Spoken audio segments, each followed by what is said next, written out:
Hello एस्पिरंट्स, मी निहाल कोरे ignite अकॅडमीमध्ये तुमचं पुन्हा एकदा स्वागत करतोय.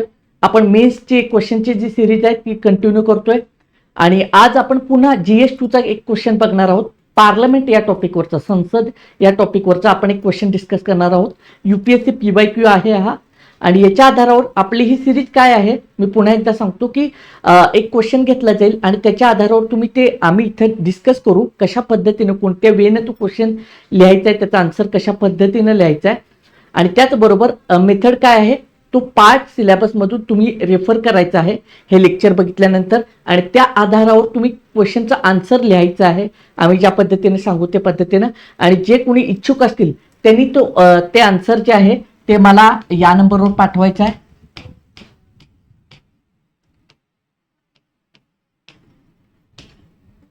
अठ्ठ्याऐंशी 327 138.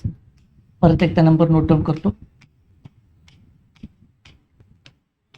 याच्यावर व्हॉट्सअप करायचं आहे किंवा लाईफ कोच 0118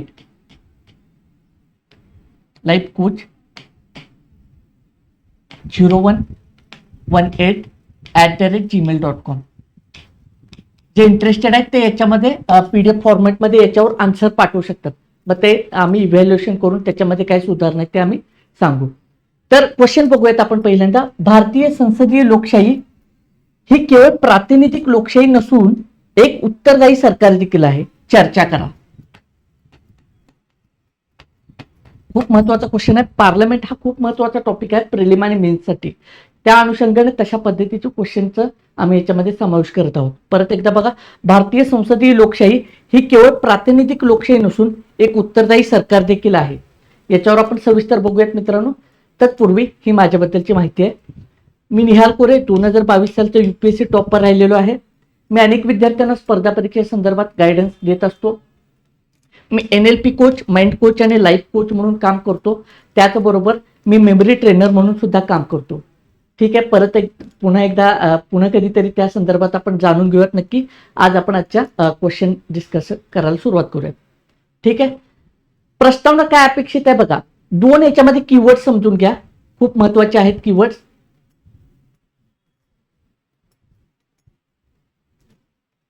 भारतीय संसदीय लोकशाही ही केवळ प्रातिनिधिक लोकशाही हे आणि उत्तरदायी सरकार, रिस्पॉन्सिबल गव्हर्नमेंट आणि रिप्रेझेंटेटिव्ह डेमोक्रेसी हे दोन कीवर्ड्स आहेत. ह्याचं अंडरस्टँडिंग पाहिजे ह्याचं उत्तर लिहिताना हे आपल्याला समजून घ्यायचं. ह्या संकल्पना जर आपल्या क्लिअर असतील तर उत्तर तुम्ही खूप चांगल्या पद्धतीने लिहू शकता. म्हणजे कॉन्सेप्च्युअल क्लॅरिटी, आपण जे क्वेश्चन घेतोय त्याच्यातून तुम्ही समजून घ्या कशा पद्धतीने आपल्याला तयारी करायची आहे. कॉन्सेप्च्युअल क्लॅरिटी खूप महत्वाची आहे. जितकी कॉन्सेप्च्युअल क्लॅरिटी तितकं तुमचा आन्सर लिहिण्याचा जो आहे तो फ्लो चांगल्या पद्धतीने राहील. खूप तुम्ही इझिली आन्सर लिहू शकाल. ठीक आहे, तर हे दोन शब्द लक्षात ठेवा, प्रातिनिधिक लोकशाही आणि उत्तरदायी सरकार. हे फक्त इतकंच नाहीये, प्रातिनिधिक लोकशाही पुरतच नाहीये, तर काय आहे उत्तरदायी सरकार सुद्धा आहे. संसदीय लोकशाही हा तर काय ब्रॉड आपल्याला कीवर्ड हा समजून जाईल, पण हे दोन कॉन्सेप्ट आपल्याला समजून घ्यायचे. ठीक आहे, तर याच्यामध्ये आपल्याला काय सांगावं लागेल, पहिल्यांदा तुम्हाला प्रातिनिधिक लोकशाही काय आहे ते तुम्हाला सांगावं लागेल इंट्रोमध्ये. आणि प्रातिनिधिक लोकशाहीचे डेफिनेशन वगैरे तुम्ही सांगू शकता. याच्यामध्ये चार्ट दिलेला आहे बघा. प्रातिनिधिक लोकशाही म्हणजे काय, लोकांनी निवडलेले सरकार आहे. प्रतिनिधित्व, लोक आपले काय प्रतिनिधी निवडून संसदेत पाठवणार, ही प्रक्रिया आहे प्रातिनिधिक लोकशाहीची, ही संकल्पना आहे. याच्यामध्ये काय मग तुम्हाला निवडणूक आयोगाद्वारे निवडणुका घेतल्या जातात आणि वोटिंगद्वारा प्रौढांना मतदानाचा अधिकार आहे. त्या आधारावर काय केलं जातं, सरकार निवडलं जातं. हे प्रोसेस हे चार्टमध्ये दिलेलं आहे. हे तुम्ही थोडंसं याच्यामध्ये इंट्रोमध्ये लिहायचं आहे. आणि देन काय भारतीय संविधानाचं काय सांगतात, सरकार संसदेला उत्तरदायी आहे हे तुम्हाला पुढे सांगायचं आहे. म्हणजे लिंकेजेस टाकायचे आहेत. पुढे आपण ज्यावेळी मेन बॉडीला जातो त्यावेळी आपल्याला काय सांगायचं आहे, कॉन्स्टिट्यूशन मधलं आर्टिकल सांगायचं उत्तरदायित्वाचं कुठलं आहे बघा, पुढे बघूयात आपण. तर ते सांगून पुढे लिंकेजेस करायचं आणि आपल्या मेन बॉडीला आपण सुरुवात करायचं आहे. ठीक आहे, तर बघा काय आहे उत्तरदायी सरकार. काय उत्तरदायी सरकार म्हणजे काय हे समजून घ्या. आता आपण लिंकेजेस केलं, मेन बॉडीमध्ये आपण एंट्री करतोय. मग लिंकेजेस काय करते, लिंकेजेस झाल्यानंतर उत्तरदायी सरकार म्हणजे काय तुम्हाला सांगायला लागलं. उत्तरदायित्व काय आहे, कसं आहे, तर सरकारचं उत्तरदायित्व म्हणजे काय, आपलं जे सरकार जे आहे ते संसदेला उत्तरदायी आहे. म्हणजे काय, संसदेचं सरकारवर नियंत्रण आहे.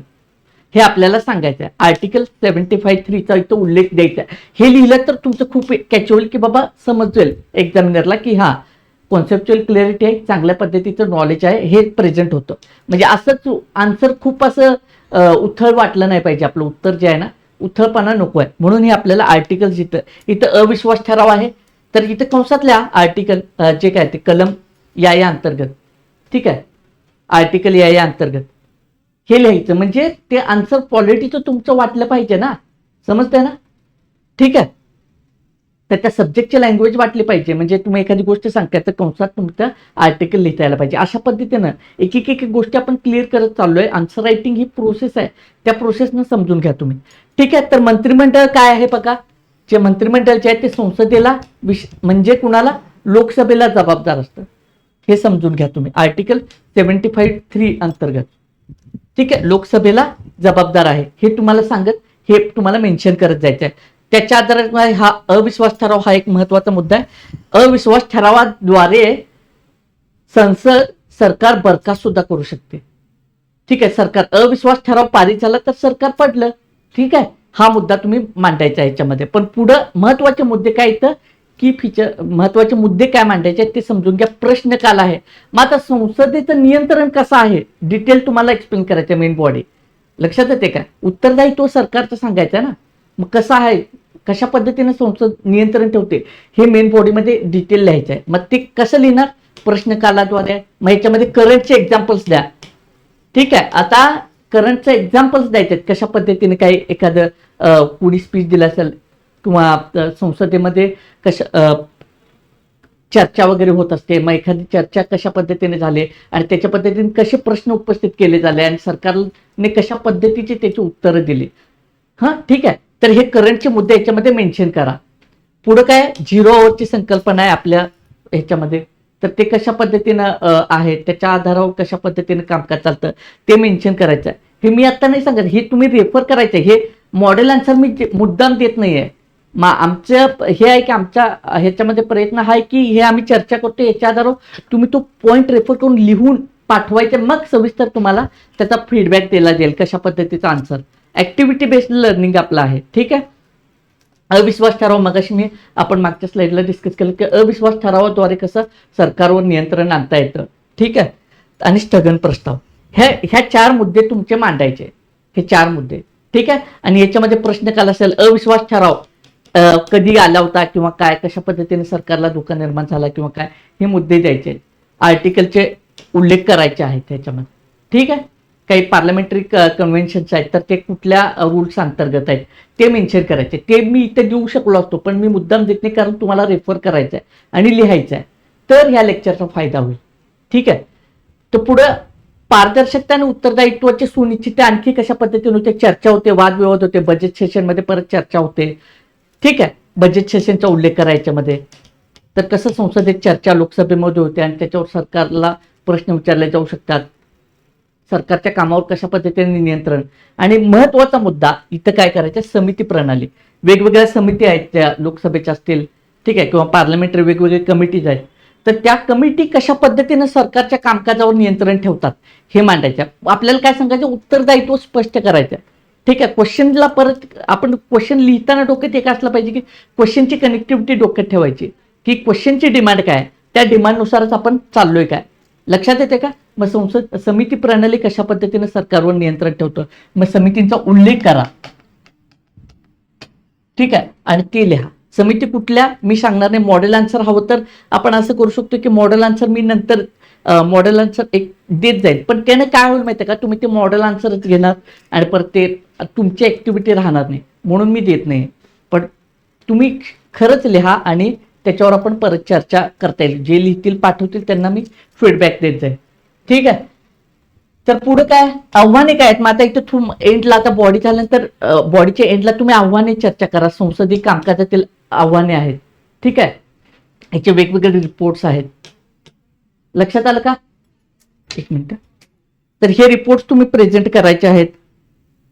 सॉरी, रिपोर्ट तुमचा उल्लेख करा. पक्षीय शिस्त व्हीप काढल्यामुळे कशा हे निर्माण होतं, ठीक आहे. त्याच्यानंतर हा एक मुद्दा आहे, कार्यपालिकेचे वर्चस्व, हा सगळ्यात महत्वाचा आहे. आता इथं मध्ये संसदीय कामकाजातील अडथळे हे तुम्ही व्यवस्थित लिहू शकता. त्याच्यानंतर व्हीपने कसा अडथळा निर्माण होतो आणि कार्यपालिकेचे वर्चस्व हे मोठं आव्हान आहे. जनरली काय होतं, एक्झिक्युटिव्हचं खूप कंट्रोल आहे, कार्यपालिकेचं वर्चस्व संसदेवर असल्यामुळे तो एक अडथळा आहे. याच्यामध्ये PRSचा रिपोर्ट लिहू शकता तुम्ही. PRSचा मेन्शन करा की संसदीय कामकाज कशा पद्धतीनं वेगवेगळे वाद होतात, मग विरोधक चहापानावर बहिष्कार टाकतात किंवा विरोधक सभेचा त्याग करतात, त्याच्यामुळं कशा पद्धतीनं किंवा सदस्यांची उपस्थिती अनुपस्थिती हे मुद्दे तुम्ही मांडू शकता आणि मग ते आव्हान उभं राहिलेलं आहे. हे असं करून आपले मेन बॉडी आपण संपवू शकतोय. असं उत्तर लक्षात आलं काय, कशा पद्धतीने उत्तर intro body main body linkages कसं ठेवलं मेन बॉडीला आणि त्याच्यानंतर डिटेल लिहिल्यानंतर हे याने तुम्ही बॉडीचा एंड करायचा आणि निष्कर्ष असा द्यायचा. आता परत काय आपल्याला निष्कर्ष लिहिताना आपली काय पद्धत असली पाहिजे, क्वेश्चनची डिमांड काय आहे ते समजून आपलं निष्कर्ष लिहिलं पाहिजे.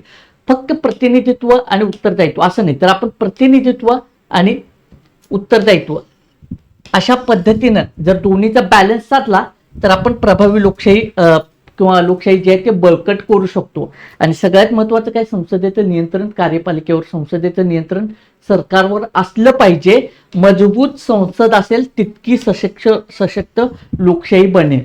अशा पद्धतीनेच कन्क्लुजन तुम्ही उत्तर एंड करू शकता. लक्षात आलं? आय होप तुम्हाला हे नक्की ही सिरीज आवडत असेल. तर हे उत्तर तुम्ही नक्की लिहा. बघा, तुम्ही असं म्हणू नका की खूप टाईम आहे मेन्सला वगैरे, डेली लिहा, तुम्हाला खूप फायदा होईल. आता मेन्स सुरूच आहे, आपण त्या पद्धतीने ते पेपर पण डिस्कशन स्टार्ट केलेले आहेत. काल दोन्ही लँग्वेज पेपरचे डिस्कशन आपण केलेलं आहे. इथून पुढचे पेपर होतील त्याचेही आपण डिस्कशन करणार आहोत. तर ही सिरीज तुम्ही नक्की शेअर करा तुमच्या फ्रेंड्सपर्यंत. व्हिडिओ आवडला असेल तर तुम्ही लाईक शेअर सबस्क्राईब करायला विसरू नका. ठीक आहे, आज आपण इथंच थांबूयात. भेटूया पुढच्या लेक्चरमध्ये. तोपर्यंत काळजी घ्या, अभ्यास करत राहा. ठीक आहे, धन्यवाद.